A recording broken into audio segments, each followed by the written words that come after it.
Welcome to Cancer Talks, a podcast sharing stories of personal transformation and collective healing from people who have been touched by cancer. My name is Cheryl Buck, and I will be guiding today's conversation. Karen Wonders is the founder of Maple Tree Cancer Alliance and a professor of exercise physiology at Wright State University. She is passionate about advocating for exercise as a component of standard cancer care and a proud mom to her 7 children.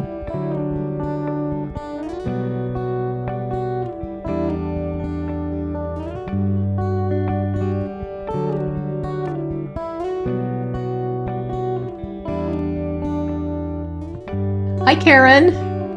Hey, how are you? I'm great. How are you doing today? I'm good. Thank you so much for having me. Absolutely. It is really an honor for me to introduce our listeners to you today and to have this conversation that we're going to have. And one of the things that I love about doing what I do is that I learn something or some things that I didn't know before, and I change my mind about something that I thought was true. And that's what happened when I met you. My mind has been changed about exercise and cancer, and that's what we're going to talk about today. And what I'd like to do is just to tell our listeners what I know about you so far. And this is from a conversation that we had a few weeks ago that was just so great. It was fun, and I was really energized. So I felt like I'd exercised after having our talk. You're the mother of 7. And I don't know if you still are a professor of exercise physiology. You still teach at I am. State? Yes. The University in Ohio. In addition to being the founder and CEO of Maple Tree Cancer Alliance, which is what we're going to talk about today. And this is what blows my mind. One of the things that blows my mind, that you serve thousands of people each week at locations all around the world.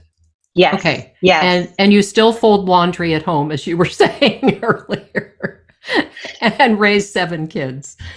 Anyway, amazing. Before we get started, I just also wanted to give a big thank you to Dr. Ricky Polycove for introducing us. And Ricky's been a big supporter and promoter of Cancer Talk since the beginning.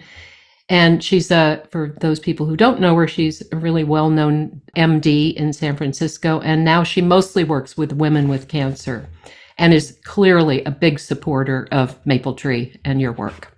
Yes. So I'm really interested to know kind of how cancer came into your life. And if can you remember like one of your earliest memories of cancer? Were you as a child, or was it as an adult? Sure. I always say that I didn't pick cancer, but cancer picked me.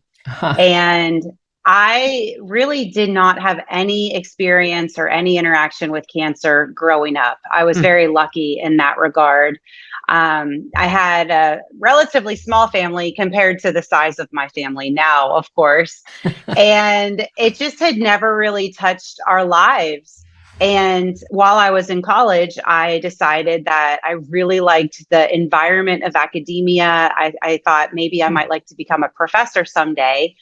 And I knew that if I wanted to become a professor, I should get a PhD in something. And I liked to work out. So there we go. I mean, that's really how it happened. That's too funny. Yeah. And so I interviewed for the doctoral program at the University of Northern Colorado. I was 23 years old. This was 2003. And before you interview for a doctoral program, you're supposed to do your homework and find out the research interests of the faculty and then sell yourself as a good fit and someone that can help them advance their career. Well, I didn't do any of that. I thought it'd be cool to live in Colorado and applied and got an interview and showed up completely green, not knowing what to expect or what to do or what to talk about. And surprisingly, Dr. Carol Schneider said to me, we would love to have you come to school here. Although if you came to school here, you would have to do research in cancer and exercise. And that was my deer in the headlights moment, because I had never known anyone who had cancer. I had never been around it. I had a picture in my head of what I believed to be a person battling cancer, and that would be someone too sick, too tired, too weak to exercise. And I really felt like, this can't possibly be safe. And how on earth am I going to do this? And I'm going to get sued. Like, that's all that I kept thinking.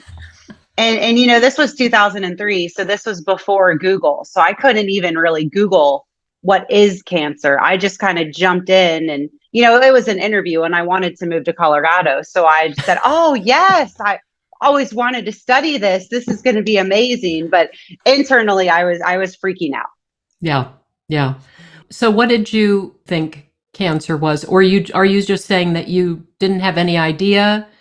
Yeah. So when Dr. Schneider said you have to work with cancer or Mhm. research cancer, you were like, I went to the library and I checked out books on cancer, because I was so overwhelmed, and I didn't know what it was. I didn't know really anything. So I tried to, in my mind, I try to make sense of things, and put pieces together. And so I wanted to understand, number one, what cancer was and what is it actually doing in the body, and how on earth can someone going through treatment safely exercise. mhm, And I tried to do research on that topic. There wasn't much out there at the time.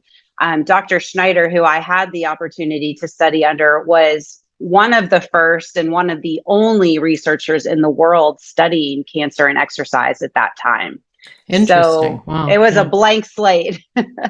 Wow, that is fascinating. So there's a conversation about cancer that it's basically a death sentence. And that's what most people think. When I got a cancer diagnosis in 2016, even though I had been studying cancer, I knew it didn't need to be a death sentence. I had that reaction. And then the whole thing about exercising when you have cancer, at that time, for me, exercise was not part of my cancer treatment, even though I did a little conventional, and then I did a lot of unconventional treatments.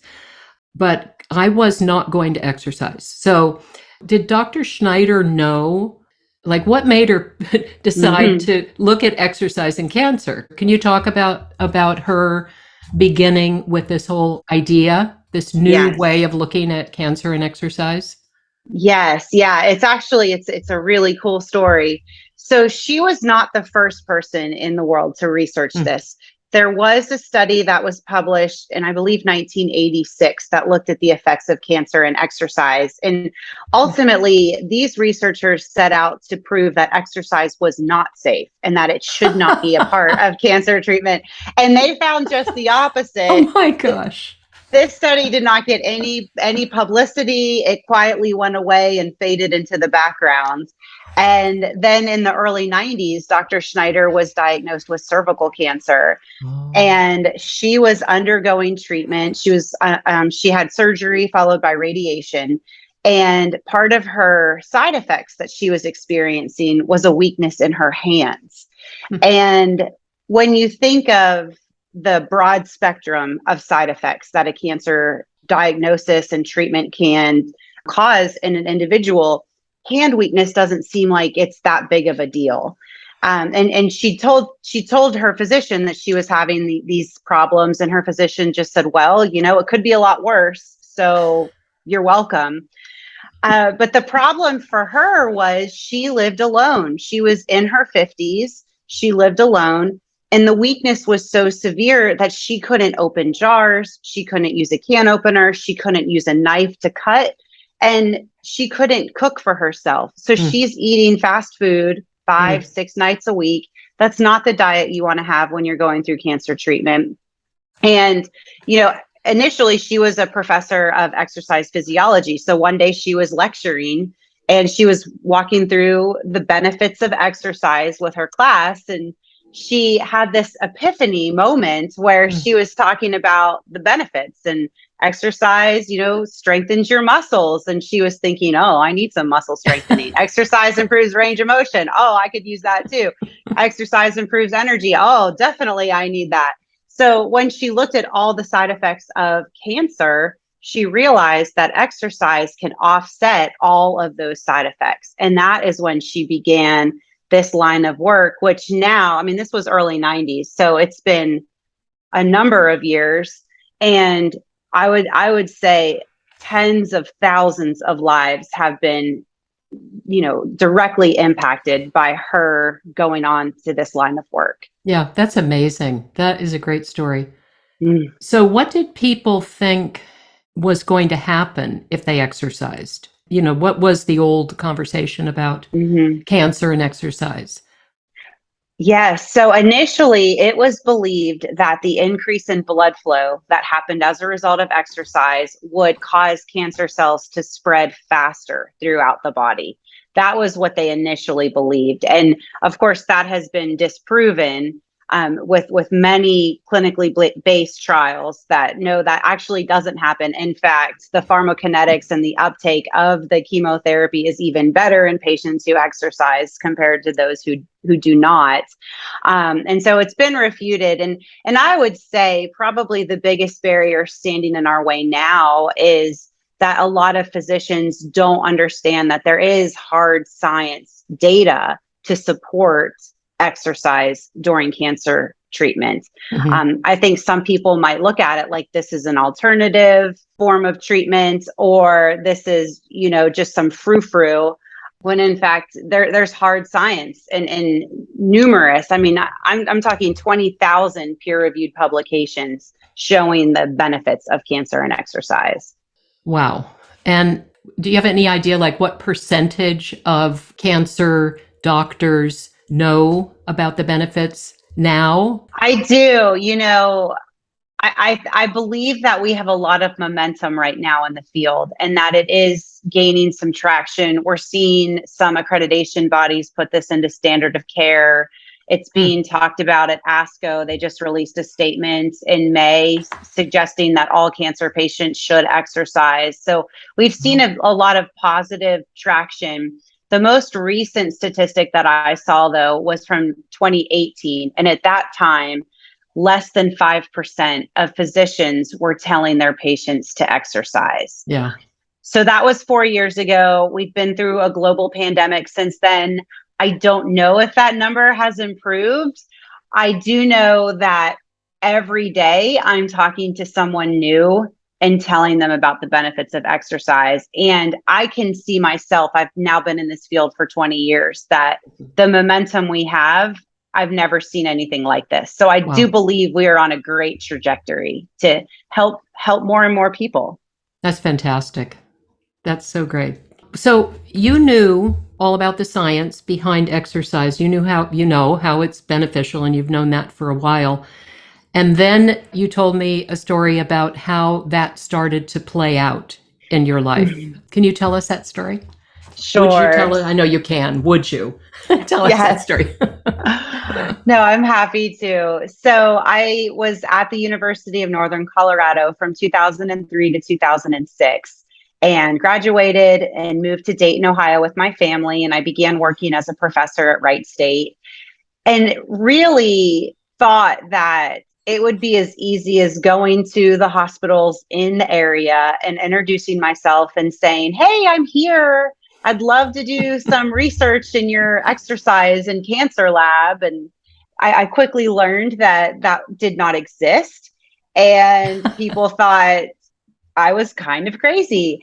And, kind of went away and was learning how to be a professor. And, I think I only had one kid at the time. So learning how to be a mom at the same time.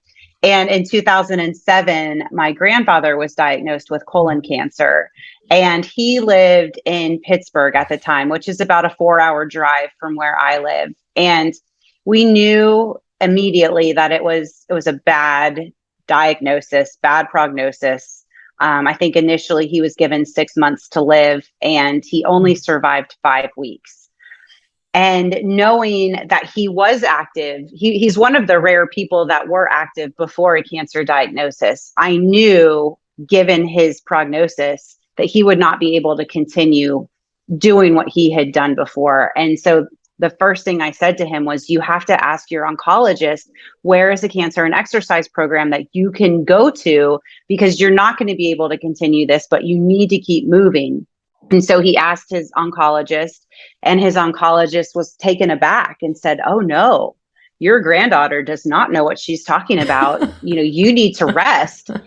And, I was humiliated, number one, and I was angry at the same time. And so I would drive on the weekends from Dayton to Pittsburgh to meet with my grandfather, to exercise with him. I mean, sometimes all we could do was just walk around the downstairs of his house. That's all he was able to do. But even that made a difference. It improved his mood, it improved his energy levels. He was able to eat, and he was able to say goodbye to all of us. And so that was my first experience seeing someone who was terminal, who was still able to benefit from exercise. And really that experience changed my life, because I felt like this can help and no one knows about it. And I have to change that. To the point where I would stop people in the store. If it looked like they had cancer, I would stop them. And I would say, I'm sorry if this is offensive to you, but are you exercising? You should exercise. And I would tell them about the studies and the research. And finally, my husband said, why don't you do something about this? And that's really when Maple Tree was born. I felt like, okay, maybe I should do something about this. Fantastic. Wow. I love it. It sounds to me, this is how I would say, you were just guided. I believe that with my whole heart. I believe that this is the reason God has me here, is to do this work. And the things that have happened along the way that, could not be an accident. I know for certain this is my purpose and why I'm here. Also to have lots of kids and do lots of laundry. Exactly. Okay, well, let's talk about the Maple Tree Cancer Alliance and how you can do that and have 7 children. Okay, and do all that laundry. So, how did that? Why is it called Maple Tree? What's the alliance about? How did it turn out the way that it has turned out? So, but start at the beginning. What was the first thing you did? So after my grandfather lost his battle to cancer, I knew then and there that I wanted to do something to honor his memory. We were very close, and he was someone who was not only supportive of the work that I had done in the exercise science, and always wanting to know and ask questions about what I was doing, but he also lived that, and he loved to exercise. And he had German shepherds that he would walk around his neighborhood every day, and his goal was to golf his age, which he died when he was 83. He didn't quite get there, but this was a man who loved activity. And knowing the work that I had done in Colorado and seeing a facility in action, and that facility was a part of the university, I really felt like, well, I think I can do something similar to this. And, the name Maple Tree came about because my grandfather had 3 maple trees in his front yard. Aww. And when I first started Maple Tree, so this was 2010, 2011, he had 3 maple trees, and I had 3 pillars of Maple Tree when I started it. So it was the exercise oncology piece, and the nutrition piece, and then a supportive emotional mental health support piece.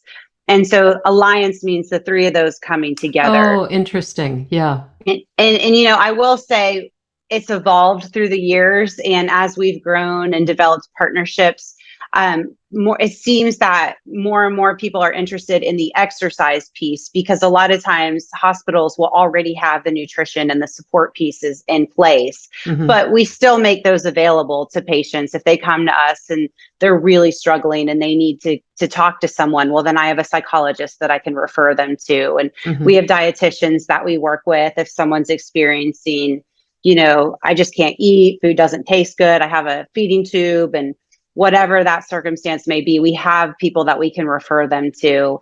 But it's, exercise has really been the piece where we've been able to get a lot of traction and change a lot of minds, as you said, about the benefits to cancer and exercise. Yeah. Yeah. Yeah. So I remember you said that this program is free Hmm. to people who have cancer. So tell me how that happened. And so that was the beginning. And now you're in 7 countries. You help, or people, like thousands of people a week, is what I heard you Uh-huh. say. Thousands of people a week are exercising Hmm. all around the world. Like, Hmm. okay, so you started with this idea and the maple trees and all that, and now you're there. So what happened? It's just like it blew up, in a good way. In a good way. Sometimes it feels like it's in a bad way, but lately, good. Yes. So, for me, my faith plays a big part in everything that I do. And it really does feel like there have been things that I can only attribute to like God opening doors and making things happen. And so when we started, we were very small. We had a standalone office in downtown Dayton. And even the way we came into that was truly a miracle. And I was so thrilled with having this space. And we had equipment donated to us out of the blue. We didn't even Mm, ask for it, and so for the first 5 years, we were a standalone organization. And I would go to hospitals and I would speak at tumor boards and cancer committees and Rotary clubs, anything I could wow. think of, to tell people about our program and about how to make referrals, how to get their patients into the program. And then one day, a hospital in Dayton heard my pitch and said, "We don't want to refer patients to you. We want you in our building because that way the patients know where to park, they know where to go, they know what elevator to take. And that way it can become just a part of the plan of care for these patients." Mm, And with that, we were able to open in 2 of their cancer centers. And so suddenly we went from 1 site to 3 sites overnight. mhm. And with that, we had to learn, how do we systematize something? How do I make sure it's the same process here as it is over here? And once we worked out all those kinks, it kind of got into my head that, well, if we can do 3 sites, we can do 6 sites. And so we worked up to 6 sites. And then I thought, well, if I can do 6 sites, I can do 12 sites. And so it continued to grow Yes. from that. And then, we have social media. So I would post about what we were up to and patient progress and everything. And one day I got an email through Instagram from someone in Brazil. And I always say this is where you meet someone online and it actually worked out well. Yes. It's good. But yeah, Yeah. so she was a breast surgeon in Brazil. She was a cancer survivor herself, a marathon runner, a mom, and very accomplished woman. And she said, "I would love to bring this to my country. Can you Mm. help me?" And I didn't even have a passport at the time. And, but I was like, okay, sure, why not? I mean, what do we have to lose is really what I thought. And wow, we might be able to help a lot of people doing this. Mhm. And slowly it has started to gain traction across other countries as well. So actually, last week we opened up in country number 8, which is Wow. Italy. Wow. Yeah, so that just happened. That's So it's amazing. it's been a very exciting journey. And I love that we can go into some of these countries that don't have any type of exercise program for their patients. I mean, some of the countries we're working with, it's 6 months before a patient can even begin treatment because they're so overwhelmed with the healthcare system Oh my and gosh. treatment is so hard to come by. And what a wonderful thing that we can help people to be proactive about their health while they're waiting for their appointments or, while they're going through this across the country, across the world. Well, that's fascinating. So you get them into an exercise program before they even start to have treatment. Wow. Mm-hmm. When you went to Brazil and you met that doctor, did you set up a room or I don't know, buy some weights or what? Yes. I basically taught her how to do what we have done in America. So we started it the same way. We started a nonprofit in Brazil, Maple Tree Mm, Brazil, and I taught her how I go about fundraising. Of course, it's going to be different in different countries. She went through our training and certification systems that we have. And then she opened in one site and was able to get patients in that way. And then slowly she started expanding. So right now she has 5 sites that she's Oh operating my across gosh. Brazil. That's amazing. But more to come. We're actually in conversations with a completely different part of the country that she has not been able to get to yet. And they're very interested. So I think that she's gonna do some great things in that country. She's done a wonderful job. That's fantastic. Can you name the other other 6 countries? So it's United States, Brazil. Yes. China was the next country that we signed on with. They are building 3 hospitals, one for lung cancer, one for breast cancer, and one for prostate cancer. And they're anticipating in each one of these hospitals to serve anywhere between 10 and 20,000 individuals a year. And their goal is to make exercise part of standard of care for their patients. So that has been very exciting to help them get up and get trained and get going. It's also very neat to see all of the materials that I have written in Chinese and in Portuguese, all these languages. It's so cool. Wow. So we're with China. We're with China. We're also in the UAE and New Zealand, Mexico, and Italy. Did I get them all? I Holy think. cow, if you didn't, Oh, South that would, Korea. oh, South South Korea too. Korea. Okay. Okay. Okay. This is mind blowing, really. So you had a vision Mhm. for these exercise centers that people could get to and exercise when they had cancer. Has your vision transformed or gotten bigger? Yeah. When I first started Maple Tree, it really felt so much bigger than me. And I say that humbly. Like I Googled what is a nonprofit because I didn't know. And Googled a code of regulations. I mean, it felt like I was so far out of my comfort zone. I was a physiologist by training. So never once have I had a business class or a fundraising class or a marketing class. And all of these things suddenly I'm doing. And it just felt like so much. And I think I was trying to take the pressure off of myself by saying initially, well, if we just help one person, this will all be worth it. And and I really believed that. But I guess now, as I've seen the momentum shifting and I talk to people and I hear that it's changing their lives. We'll have patients come to us in a wheelchair, and within 3 months they can walk without the use of a cane. I mean, it's that miraculous. We help people continue working or return to work.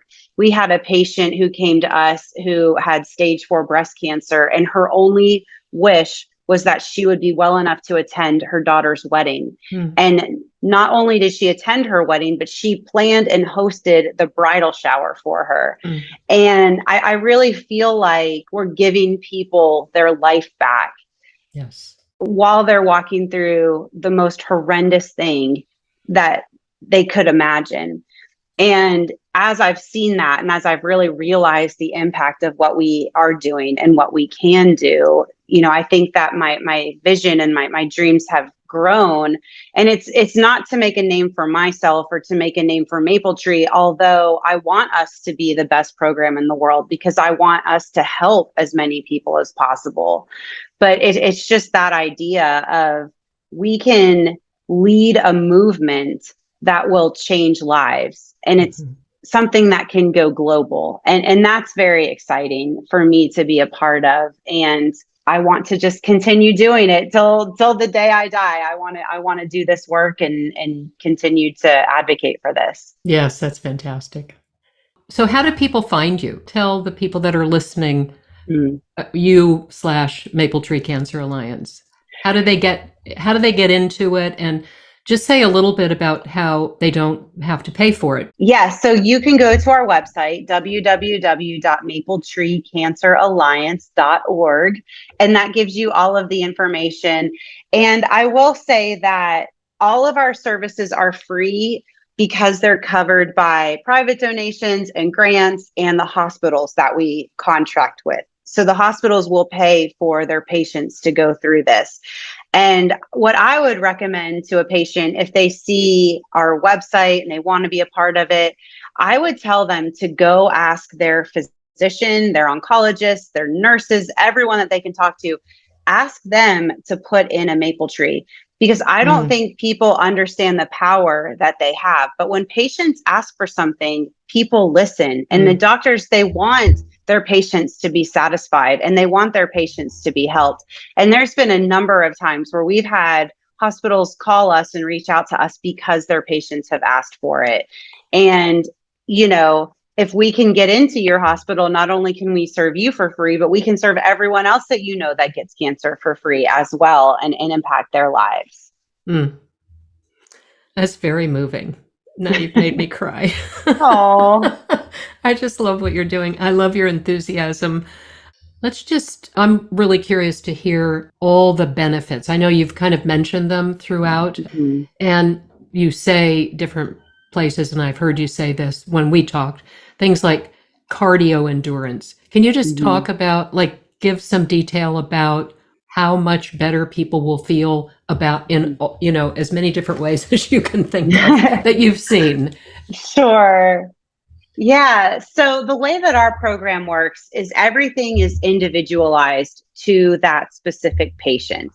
And so the first thing that we do whenever we have a new patient come to us is we put them through a comprehensive fitness evaluation. So we're measuring cardiovascular endurance, muscular strength, muscular endurance, flexibility, balance, posture, everything we look at.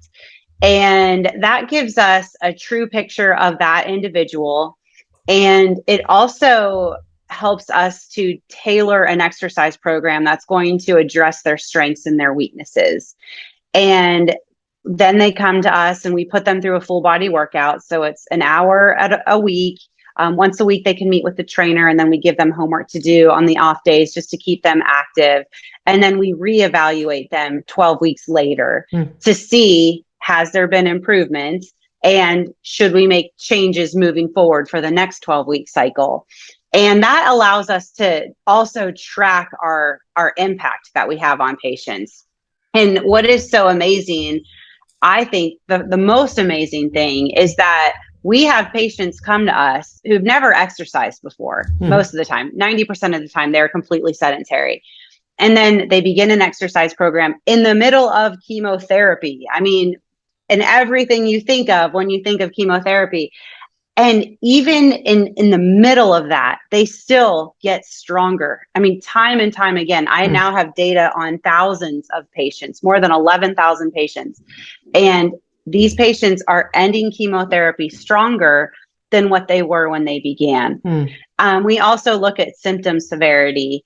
And that's really based off of Dr. Schneider and the work that she did, saying, oh, exercise is this and my symptoms are this. Maybe it can help. So we've done studies to look at symptom severity, and we found dramatic improvements in energy levels, in depression, anxiety, fatigue, any quality of life measure that you can think of. And then also we have data that we're in the process of getting published right now that looks at dose delays and dose reductions in chemotherapy. Because as you may know, if someone goes in for chemotherapy and their white blood cell count is not high enough, then they get a delay and they aren't able to get their chemotherapy right then and there. They have to come back in a week, or they get a reduction of their dose. And the goal is that we want to keep people as healthy as possible so that they can stay on their treatment regimen and they don't need the delays and they don't need the reductions in their doses, because we want them to beat their cancer. And we have data that shows that patients who exercise have a stronger immune function, and as a result have fewer dose delays and dose reductions. And then finally, the last thing that we look at is healthcare utilization. And are we able to keep our patients out of the ERs? If they do go to the hospital, do they have a shorter stay? Do they have less encounters with the physician? All of those things are money out of our pocket. Like, I know every time I go to the ER, it's a $300 copay. And as you can imagine, with 7 kids, I have been to the ER a few times.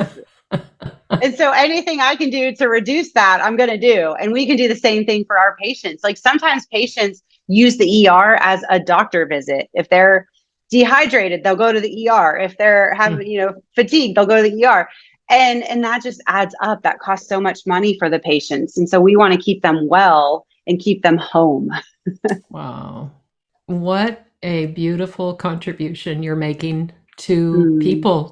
And it's Thank you. huge. I mean, Karen, it's huge, and it can only get bigger. I don't see it going in the opposite direction. It's like something that's so needed in the health space, or There's 2 million new diagnoses every year. And right now we are only reaching 5% of those people. Oh boy. So there's 95% of those individuals, 2 million people, who need to hear this, who need the hope and need the empowerment that this can bring them. And so, yes, I highly would encourage you to ask your physicians for it, to tell your friends, to tell your neighbors. Stop the people in Target like I did. If you see them looking like they have cancer, What does a person who has cancer look like to you? Oh, goodness. Yeah. Is it an attitude? Is it, I think it's they the look depressed. The headscarf is what did it for me. I was like, I'm sorry. I don't mean this to be rude at all. But yeah. I got it. I didn't think of that. Oh boy. Well, thank you so much. Is there anything that you want to say in conclusion? I mean, I think you've done an excellent job of explaining everything and inspiring me and hopefully, all the people that are listening, and that, I feel like Cancer Talks will be honored, privileged, and know that it's the right thing to do to spread as far and wide as we can your message and what's available to people. It's mind-blowing. I've said that like 3 times already, but that's what it is.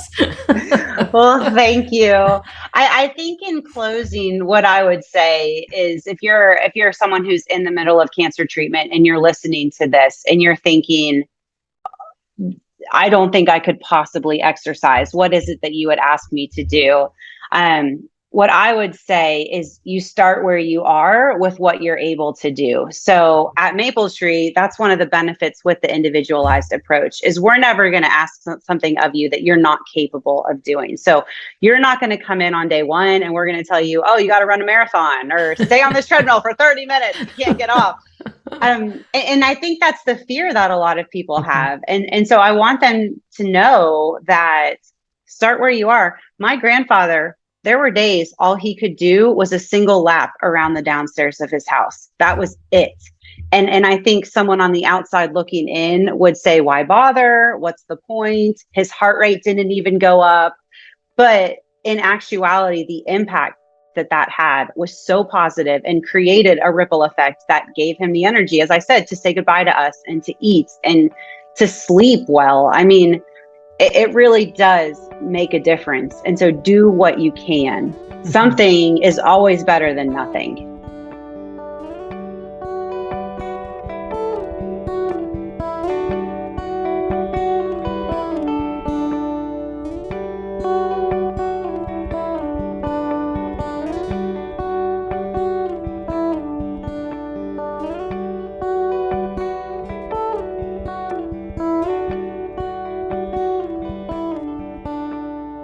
If you enjoyed this conversation, please leave a review in your podcast app.